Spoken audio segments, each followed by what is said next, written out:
এই শহীদদের জন্য আমরা চাই প্রতিটি শহীদ পরিবার বিএনপির পাশে থাকবে। বিএনপি যাতে এদেরকে একদম মুক্তিযুদ্ধ হিসাবে সম্মাননা দেয়। মুক্তিযোদ্ধা এরা কিন্তু 24-এর নতুন মুক্তিযোদ্ধা, আমরা কিন্তু নতুন মুক্তিযোদ্ধা। এবং যারা মারা গেছে, যারা শহীদ হয়েছে, তাদের আত্মার মাগফিরাত কামনা করি। এবং তাদের পাশে বিএনপি পরিবার এখনও আছে, আগামীতেও থাকবে এবং ভবিষ্যতে থাকবে ইনশাআল্লাহ, এই আশাবাদ আমরা ব্যক্ত করি। এই পরিবারের সাথে সারা জীবন থাকবে। এদের আত্মত্যাগের বিনিময়ে আজকে আওয়ামী লীগ সরকারের পতন হয়েছে। শেখ হাসিনা দেশ ছেড়ে 45 মিনিটে যেতে বাধ্য হয়েছে এবং এই শেখ হাসিনা, খুনি হাসিনা এই দেশে আর কোনোদিন ঢুকতে পারবে না। এই ছাত্র জনতার আন্দোলনের মাধ্যমে এই বাংলাদেশ স্বাধীনতা হয়েছে।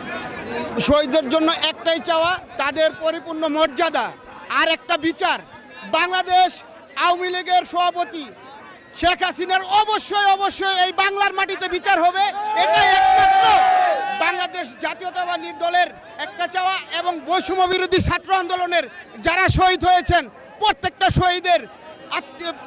শহীদের ফ্যামিলির একটাই দাবি, শেখ হাসিনার ফাঁসি এবং ফাঁসি।